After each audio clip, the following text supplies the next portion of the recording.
नमस्कार, मैं हूं सौरभ चंद्र केसरी और अपने यूट्यूब चैनल में आपका स्वागत करता हूं। प्रैक्टिस सेट जब मैं करा रहा था तो उसमें बार बार आवर्त सारणी से प्रश्न आ रहे थे। मैं आवर्त सारणी को बहुत डिटेल में तो नहीं पढ़ाऊंगा, लेकिन हाँ, मैं चाह रहा हूं कि इतना कंसेप्ट बता दूं कि अभी जितना प्रीवियस में क्वेश्चन किए हैं वो अच्छे से समझ में आए और आगे भी अच्छे से समझ में आए, उतना मैं चाहता हूं कि पढ़ा दूं। फिर जैसे जैसे प्रैक्टिस करेंगे, अगर कोई टफ क्वेश्चन आया इससे, तो फिर डिटेल में एक वीडियो ऐसा ही पीरियोडिक टेबल का बनाऊंगा। लेकिन मैं चाह रहा हूं कि फ़िलहाल आपको इसका कंसेप्ट क्लियर हो जाए। तो चलिए स्टार्ट करते हैं पीरियोडिक टेबल। अब पीरियोडिक टेबल का इतिहास मैं नहीं बता रहा हूं, बस थोड़ा सा क्या करूंगा कि आपको यह थोड़ा सा बता देता हूं कि कैसे शुरुआत हुई पीरियोडिक टेबल की। तो थोड़ा सा मैं चाहूँगा कि आपको बताऊं। देखिए, जब प्रारंभ में लगभग 19वीं सदी में तत्वों के बारे में ज़्यादा जानकारी प्राप्त होने लगी, तो प्रारंभ में लगभग 54 तत्वों के बारे में ज्ञान था। और उस समय अलग अलग साइंटिस्ट अपने तरीके से तत्वों के अध्ययन में लगे हुए थे। तो सबसे पहले नाम आता है डोबे राइनर का। तो डोबे राइनर ने कौन सा नियम दिया था? तो डोबे राइनर ने ट्रिक नियम दिया था। ट्रिक नियम क्या होता है? मतलब तीन तीन तत्वों का समूह इन्होंने बनाया था। तीन तीन का समूह डोबे राइनर ये क्या दिए थे कि यदि तीन तीन तत्वों का समूह बना कर रखें तो पहले और तीसरे का औसत दूसरे के परमाणु भार के बराबर होगा। मतलब ये पहले ऐसे व्यक्ति थे जिन्होंने तत्वों को समूह में बांटा और आधार किसको माना? तो इन्होंने जो आधार माना था तत्वों को वर्गीकृत करने का, इन्होंने आधार माना था परमाणु भार को। तो बस ये बातें याद रखनी है। और ये याद रखनी है कि डोबे राइनर ने कौन सा नियम दिया था। तो डोबे राइनर ने ट्रिक नियम दिया था। ट्रिक नियम क्या है मैं वो बता देता हूँ। इसको त्रिक नियम कहते हैं, ठीक है। त्रिक नियम क्या है? तीन तीन तत्वों का एक समूह बनाना है। तीन तीन तत्वों का समूह क्या है? जैसे कि ये देखिए, लिथियम हो गया, सोडियम हो गया और ये पोटेशियम हो गया, ठीक है। तो उन्होंने क्या कहा कि पहले तथा तीसरे तत्व का परमाणु भार दूसरे तत्व के परमाणु भार का औसत होगा, ठीक है ना। मतलब इन दोनों का अगर औसत निकालेंगे तो इसके बराबर होगा। उन्होंने यही बताया। देखिए, जैसे इसका परमाणु क्रमांक 3 होता है और परमाणु भार 7। मैं आज ये याद भी कराऊंगा आपको, बस थोड़ा थोड़ा समझा रहा हूँ। इसका होता है 19 और इसका होता है 39, ठीक है। अब देखिए, औसत परमाणु भार का देखिए, ऊपर जो लिखा होता है वो परमाणु भार होता है और नीचे जो लिखा होता है परमाणु क्रमांक होता है, ठीक है। तो देखिए, मैं बता रहा हूँ, यहाँ पर दोनों का औसत क्या पढ़ें? 7 + 39/2। तो कितना आ गया? 9 7 16 46/2। औसत आ गया 23, ठीक है। तो यहाँ पर सोडियम का जो एटॉमिक मास होता है, परमाणु भार होता है, वो 23 होता है, जो कि रियल में होता है। तो इसी को आधार बनाकर उन्होंने ट्रिक नियम दिया था, परंतु यह नियम सही नहीं हुआ। इसके बाद में आते हैं न्यूलैंड। दूसरे व्यक्ति कौन आते हैं? न्यूलैंड। और न्यूलैंड ने क्या दिया? अष्टक नियम दिया। इन्होंने क्या दिया? अष्टक नियम। अष्टक मतलब 8। 8 तत्वों का इन्होंने समूह बनाया था। और 8 तत्वों का समूह बनाकर इन्होंने यह बताया कि जब तत्वों को 8-8 के समूह में रखेंगे तो प्रत्येक 8वां तत्व पहले तत्व से समानता दिखाएगा। तो इन्होंने क्या नाम दे दिया? न्यूलैंड का अष्टक नियम। इन्होंने कह दिया कि 8 तत्वों का समूह बनाना है। जैसे देखिए, अगर मैं बात करूं, lithium, beryllium, boron, carbon, nitrogen, oxygen, fluorine, ठीक है। कितना हुआ? 3 3 6 1 7। तो जो 8वां तत्व होगा वो क्या हो जाएगा? सोडियम। तो सोडियम देखिए यहाँ 8वां में लिख दिया, क्योंकि जब पीरियोडिक टेबल बन रहा था तो उस समय अक्रिय गैस तत्वों की खोज नहीं हुई थी।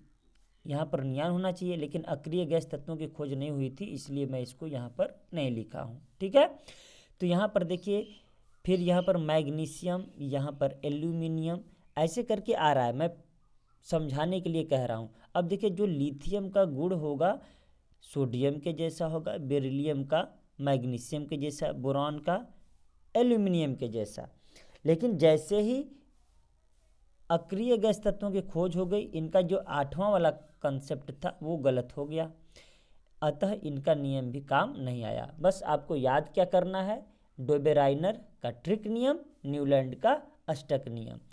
अष्टक नियम क्या बताता है, ये याद रहे कि सा रे गा मा पा धा नी, ऐसे करके, मतलब ये संगीत को आधार माने कि जैसे संगीत का स्वर रिपीट होता है, हर 7 के बाद 8वां सेम आ जाता है, वैसे ही तत्वों को भी 8 में रखेंगे तो पहला और 8वां सेम हो जाएगा, उन्होंने कहा। फिर आते हैं मेंडलीफ, तो मेंडलीफ ने सबसे बेहतरीन दिया, मेंडलीफ का आवर्त सारणी बनाया गया, उनका आवर्त नियम आया, और जैसे डोबेराइनर ने परमाणु भार को आधार माना, इन्होंने भी परमाणु भार को ही आधार माना था।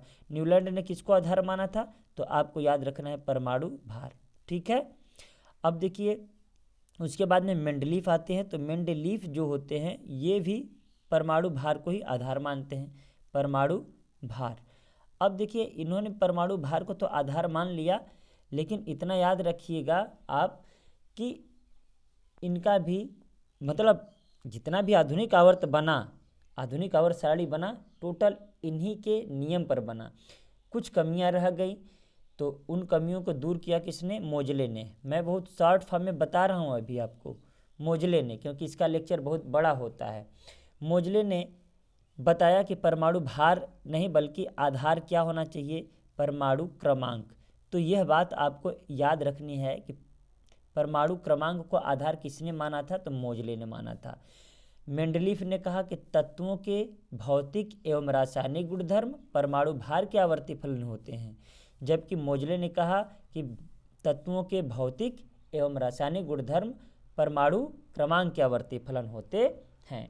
तो ये बेसिक कंसेप्ट था, बस आपको यह याद रखना है कि आधुनिक आवर्त सारणी या आधुनिक आवर्त नियम किसने दिया, तो आप बताएंगे मोजले ने दिया। ठीक है, आधुनिक आवर्त नियम क्या है, तो कहेंगे परमाणु क्रमांक के आवर्ती फलन होते हैं।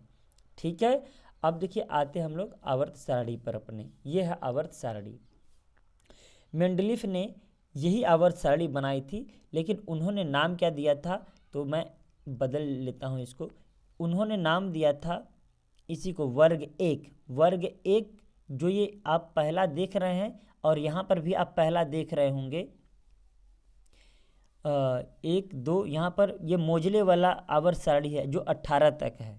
ठीक है, लेकिन यहाँ पर एक पहला होता था, यहाँ पर फर्स्ट, यहाँ पर सेकेंड। ठीक है, मैं बताऊंगा, ये फर्स्ट ए होता था, ये जो है ये फर्स्ट ए होता था, और ये फर्स्ट बी, ठीक है, और ये सेकेंड बी, और ये सेकेंड ए होता था।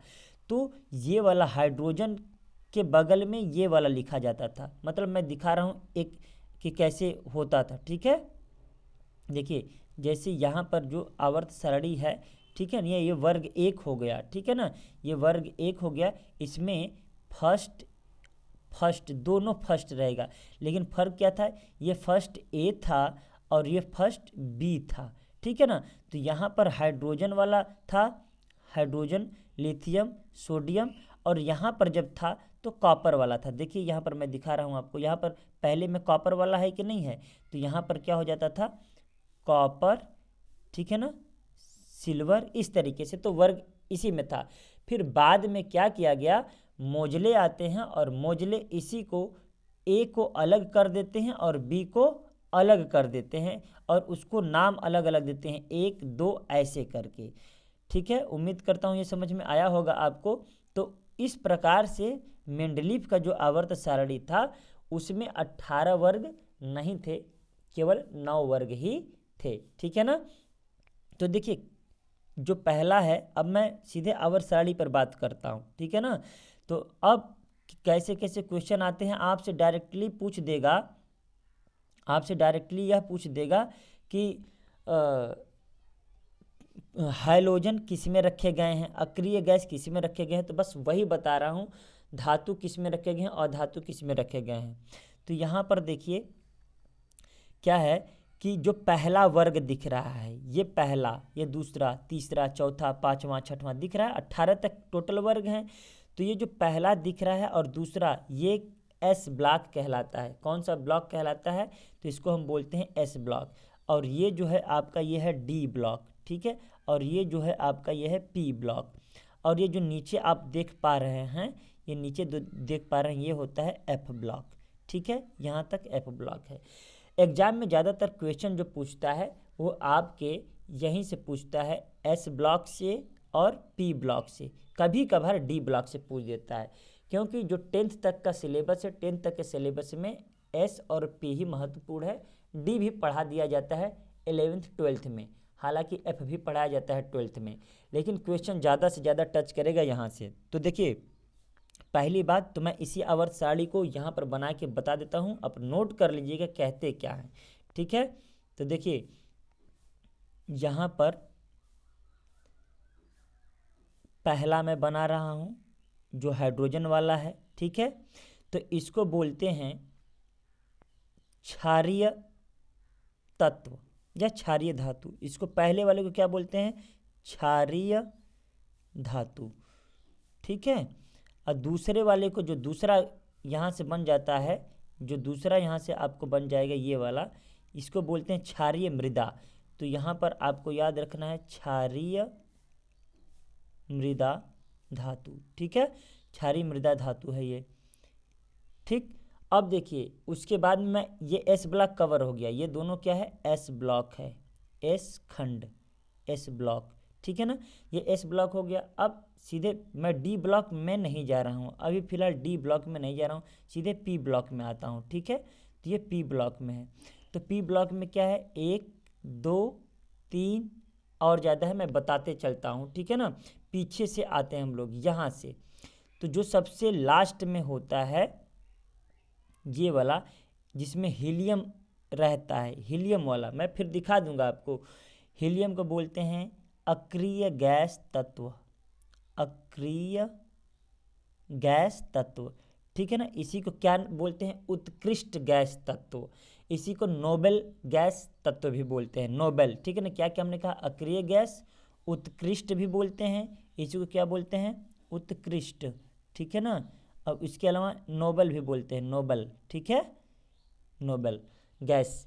अब ये इसके बाद में जो फ्लोरीन क्लोरीन वाला आता है, ब्रोमीन, तो इसको बोलते हैं हम लोग हाइलोजन, याद रखिएगा हाइलोजन बोलते हैं, ठीक। फिर इसके बाद में जो ऑक्सीजन वाला आता है, ठीक है ना, फिर यहाँ पर क्या आ जाएगा, सल्फर आ जाएगा, सेलेनियम आ जाएगा, ठीक है ना। तो इसको बोलते हैं कैल्कोजन या चैल्कोजन, ठीक है ना। स्पेलिंग CH से होता है, तो कैल्कोजन याद रखिएगा आप। इसको क्या बोलते हैं, उत्कृष्ट गैस तत्व, ठीक है ना। इसको बोलते हैं हैलोजन और इसको बोलते हैं कैल्कोजन, ठीक है। फिर इसके बाद ये जो नाइट्रोजन वाला है, इसको बोलते हैं निकोजन। इसको क्या बोलते हैं, निकोजन। देखिए मैं यहाँ पर लिख देता हूँ, ये N वाला निकोजन, ठीक है ना। आप राइट डाउन भी कर लीजिएगा, निकोजन। अब इसके बाद में कुछ नहीं याद रखना है, इसके बाद में आपका बोरान वाला पार्ट आएगा, तो बोरान परिवार के तत्व हो जाएंगे, ठीक है। नहीं, यहाँ पर कार्बन वाला तत्व आएगा, यहाँ पर कार्बन वाला कार्बन परिवार के तत्व हो जाएंगे, यहाँ पर बोरान वाला आएगा, बोरान परिवार के तत्व हो जाएंगे, ठीक है। देखिए हाइड्रोजन वाला हो गया यहाँ पर, ठीक है ना। यहाँ पर बेरिलियम हो गया, boron, carbon, nitrogen, oxygen, fluorine, फिर उसके बाद में आ जाएगा नियॉन। तो देखिए यहाँ पर पी ब्लॉक में कितने वर्ग हैं, 1 2 3 4 5 6, एस ब्लॉक में 1 2, ठीक है। तो यही आपको तैयार करना है। अब इसको क्या बोलते हैं, ये जो डी ब्लॉक है इसको बोलते हैं संक्रमण तत्व धातु या धातु, ठीक है ना। संक्रमण तत्व, संक्रमण तत्व। तो ये याद रखिएगा, संक्रमण तत्व कौन कहलाते हैं, डी ब्लॉक के तत्व कहलाते हैं। इतना से एक चीज़ हो गया कि कई क्वेश्चन बन जाएगा। देखिए एक बात मैं फिर से सिखा रहा हूँ आपको। देखिए हमने क्या कहा कि ये जो आपको दिख रहा है हीने अरकर जीर्ण, हम लोग कैसे याद किए थे मैं बता देता हूँ याद करने का तरीका। उत्कृष्ट गैस में ट्रिक है एच ई से हे नानी आराम कर जिंदा रहेगी, ठीक है, यही याद करना है आपको, इससे कोई मतलब नहीं है। हे नानी आराम कर जिंदा रहेगी, ये ट्रिक है। ये क्या है, सभी के सभी उत्कृष्ट गैस तत्व हैं। अब ये एफ वाला जो दिख रहा है इसको फ्लोरीन क्लोरीन ब्रोमीन आयोडीन एस्टेटिन, तो इसको कहते हैं फिर कल बाहर आई आंटी, इसी को बोलते हैं हैलोजन। तो हैलोजन समूह के तत्व निम्नलिखित में से कौन नहीं है, ऐसे करके दे देगा 4 ऑप्शन दे देगा। हैलोजन समूह के तत्व किस वर्ग में रखे गए हैं, तो आप कहेंगे 17। उत्कृष्ट गैस तत्व किस में रखेंगे, कहेंगे 18। कहेगा कैल्कोजन या चैल्कोजन किस में रखे गए हैं, तो कहेंगे 16। चैल्कोजन का तत्व नहीं है तो ऑप्शन 4 दे देगा, लेकिन आपको पहचाना है ओझा सर से ट्रिक पूछो, ठीक है, ओझा सर से ट्रिक पूछो, ठीक है ना। Oxygen sulphur selenium tellurium polonium, ठीक है ना। अभी इसको बोलते हैं निकोजन, निकोजन nitrogen phosphorus arsenic antimony bismuth, ठीक है ना, ये एंटीमनी ये बिस्मथ है। अब देखिए क्या करना है आपको कि ये जो मैं बता रहा हूँ कि इसको निकोजन बोलते हैं, नाइट्रोजन को निकोजन याद रखिएगा। अब देखिए कैसे, नेपाल पाकिस्तान ऑस्ट्रेलिया सब बीके, ठीक है ना, नेपाल पाकिस्तान ऑस्ट्रेलिया सब बीके, चाहे सब भिखारी, ऐसे करके याद करते हैं, तो ये आपको याद हो जाना चाहिए। अब यहाँ पर देखिए ये कार्बन परिवार के तत्व हैं, नहीं याद रखना है कि कौन सा है ये, ऐसे तो बताता हूँ मैं, फिर इसके बोरान परिवार के तत्व हैं, टेंशन खत्म। अब यहाँ से मैं एक सीढ़ी ड्रा कर रहा हूँ, ये देखिए यहाँ से एक सीढ़ी ड्रा कर रहा हूँ मैं, ठीक है ना, एक सीढ़ी बन रहा होगा, अब देख पा रहे होंगे, ठीक है ना। ये जो सीढ़ी के यहीं तक जो सीढ़ी के ऊपर नीचे दिख रहे हैं सभी उपधातु होते हैं, बस एल्यूमिनियम को छोड़कर, एल्यूमिनियम क्या है, धातु है, ठीक है, इसको छोड़कर के सभी क्या हैं, उपधातु हैं। बोरान सिलिकॉन जर्मेनियम, ठीक है ना, आर्सेनिक एंटीमनी टेलुरियम पोलोनियम, ये सभी उपधातु है और इनका प्रयोग अर्धचालक में किया जाता है। आप लोग जानते होंगे सिलिकॉन तथा जर्मेनियम का प्रयोग अर्धचालक के रूप में होता है। सुनते रहिए बस, क्लियर हो जाएगा, ठीक है। अब देखिए यहाँ से क्वेश्चन जो बनेगा उम्मीद करता हूँ कर ले जाएंगे आप। अभी मैं आपको बताऊंगा कि याद करने का तरीका से क्या होता है अभी। अब यहाँ पर देखिए क्या है, इसको बोलते हैं क्षारीय धातु, पहले वाले को क्षारीय धातु, दूसरे को बोलते हैं क्षारीय मृदा धातु। तो दे देगा क्षारीय मृदा धातु में से निम्नलिखित में से कौन नहीं है, 4 ऑप्शन देगा, हो सकता है दे दे बेरिलियम मैग्नीशियम कैल्शियम, देखिए एक तो दे दे रुबिडियम, तो यह नहीं होगा क्योंकि ये क्षारीय धातु है। तो इस तरीके से आपको पता करना पड़ेगा। अब देखिए इतना से आपको कई बेसिक कंसेप्ट क्लियर हो गया। ये जो डी ब्लॉक दिख रहा है इन पूरे पार्ट को बोलते हैं हम संक्रमण तत्व, ये पूरा का पूरा पार्ट क्या है, संक्रमण तत्व है। अब देखिए यहाँ पर जो दिख रहा है कॉपर, फिर उसके बाद में सिल्वर, फिर उसके बाद में गोल्ड दिख रहा है ना, इसको बोलते हैं सिक्का धातु। इसको क्या बोलते हैं, सिक्का धातु। तो याद रखिएगा कॉपर सिल्वर और गोल्ड इसका सिक्का बनता था, इसलिए इसको सिक्का धातु बोलते हैं। और ये भी आपको इम्पोर्टेंट है, ये याद रख लेना है, जिंक कैडमियम और मरकरी दे दे कि निम्नलिखित में से संक्रमण तत्व नहीं है। तो याद रखिएगा कि भले ही ये डी ब्लॉक में हैं लेकिन ये संक्रमण तत्व नहीं माने जाते हैं। क्यों नहीं माने जाते हैं, क्योंकि इनका डी ब्लॉक पूर्ण रूप से भरा होता है। डी ब्लॉक मतलब डी उपकोष पूर्ण रूप से भरा होता है। संक्रमण तत्व का जो परिभाषा होता है, परिभाषा यही होता है कि ऐसे तत्व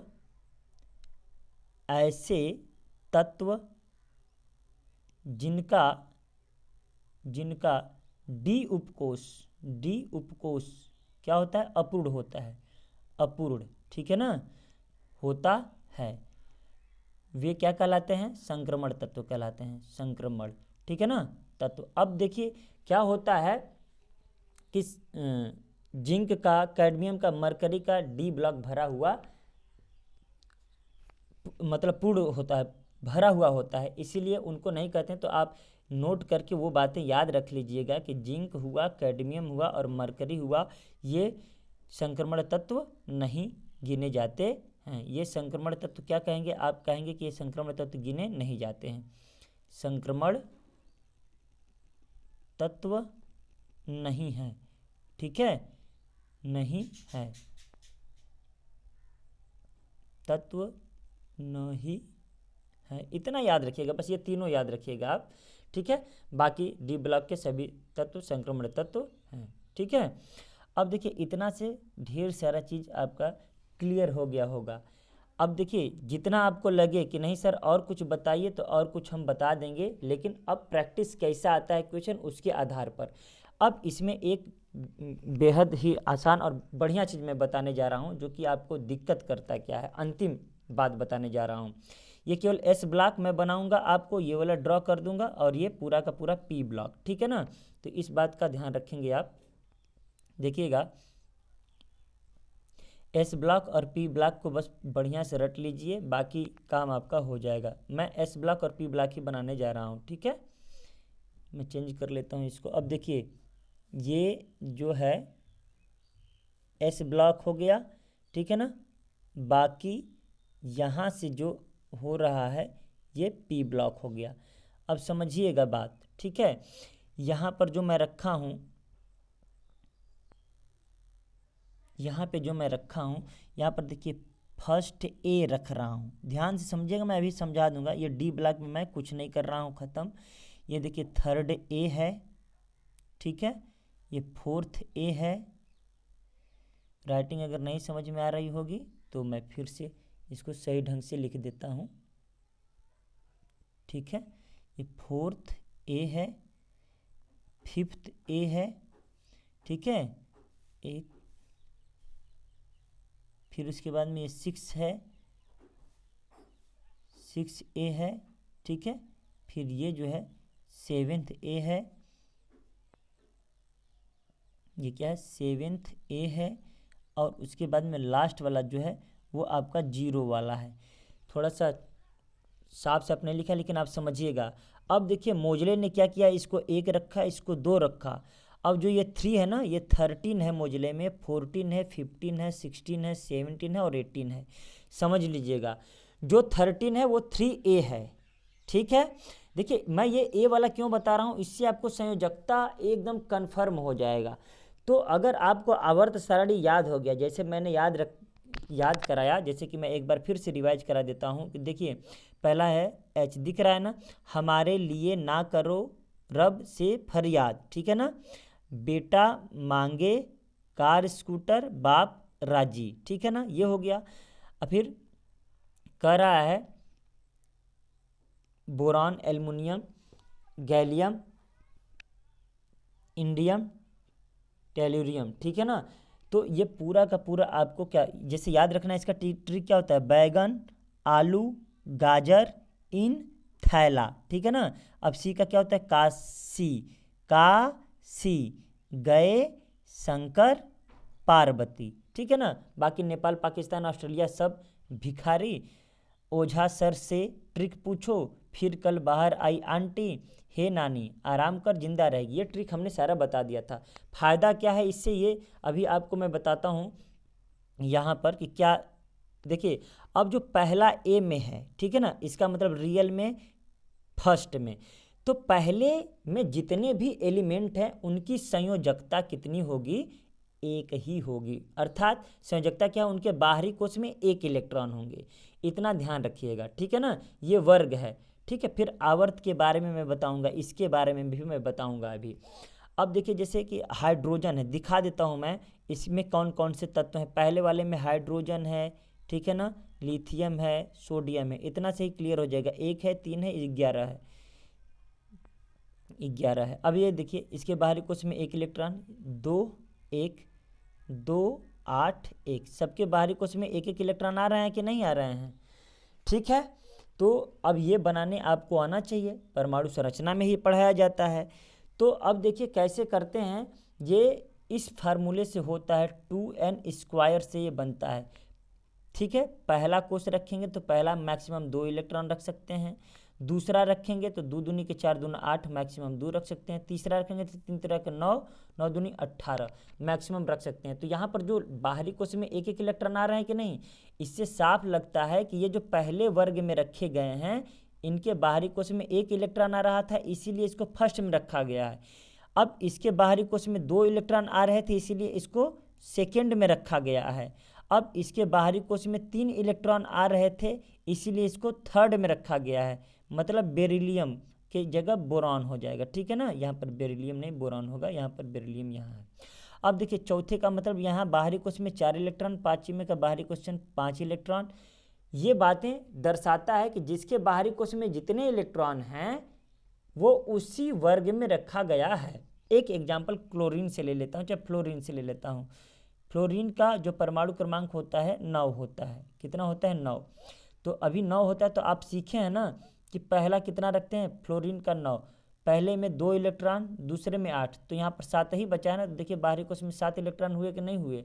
अतः जो जिस वर्ग में रखा गया है उसके बाहरी कोश में उतने ही इलेक्ट्रॉन हैं। अब संयोजकता का निर्धारण कैसे करें? अगर आपको याद है कि इस तत्व मतलब इस वर्ग में ये तत्व हैं, तो आपको निश्चित रूप से संयोजकता याद हो जाएगा। तो पहला ए, दूसरा ए और तीसरा ए में जो तत्व हैं, यहाँ तक कि चौथा ए में, ठीक है ना, तो ये समझ ली इनके तत्वों की संयोजकता क्या होगी? 4। मतलब पहले की संयोजकता 1, दूसरे की संयोजकता 2, तीसरे की संयोजकता 3, चौथे की संयोजकता 4 होगी। परंतु यहीं पर अगर वो 5वें में है, 5वें ए में है, 6ठे ए में है और 7वें ए में है, ठीक है ना, और इसके बाद में 0 वाला है, 0 समूह जिसको 18 नंबर पर रखा गया, तो याद रहे ये 5, 8 से कितना कम है? 3, तो इसकी संयोजकता 3। ये 8 से कितना कम है? 2, तो इसकी संयोजकता 2। ये 8 से कितना कम है? 1, तो इसकी संयोजकता 1। ये 8 से, तो ये 0 है, तो इसका संयोजकता 0 होगा। देखिए ये आपको क्लियर होना चाहिए, इससे पता चलता है कि संयोजकता कितनी है। समझ में आया? अब देखिए आवर्त कैसे पता करें। आवर्त देखिए ये अगर आपको आता है, नहीं आएगा तो मैं स्पेशल उसका एक वीडियो बना दूंगा, जैसे कि ये सोडियम है, ठीक है ना, इसके बारे में बताना है कि आवर्त सारणी में सोडियम किस वर्ग में और किस आवर्त में रखा गया है। तो आप क्या करेंगे, पहले इसका इलेक्ट्रॉनिक विन्यास बनाएंगे, पहले में 2, दूसरे में मैक्सिमम 8, फिर बच गया क्योंकि 11 है, 8 10 1, तो आप गिनिए 1 2 3 बनाना, तो इसका आवर्त बताएंगे आप 3। अब देखिएगा मुझे याद नहीं है लेकिन मैं दिखा रहा हूँ, आवर्त संख्या 3 है। अब पूछेगा वर्ग कौन सा है, तो वर्ग में देखेंगे अंतिम में कितने इलेक्ट्रॉन है, तो 1, तो कहेंगे वर्ग 1। अब देखिएगा हमने क्या लिखा है, सोडियम, याद रखिएगा आवर्त 3 बताया है और वर्ग 1।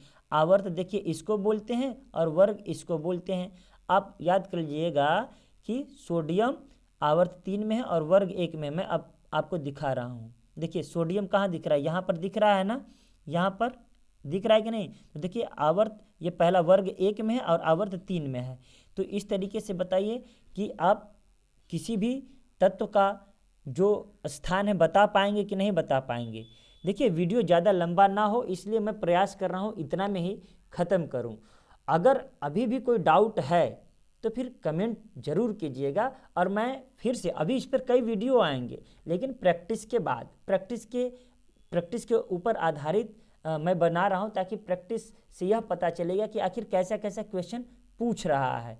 ठीक है, चलिए मिलते हैं नेक्स्ट वीडियो में, तब तक के लिए नमस्कार और भविष्य के लिए आपको शुभकामनाएं।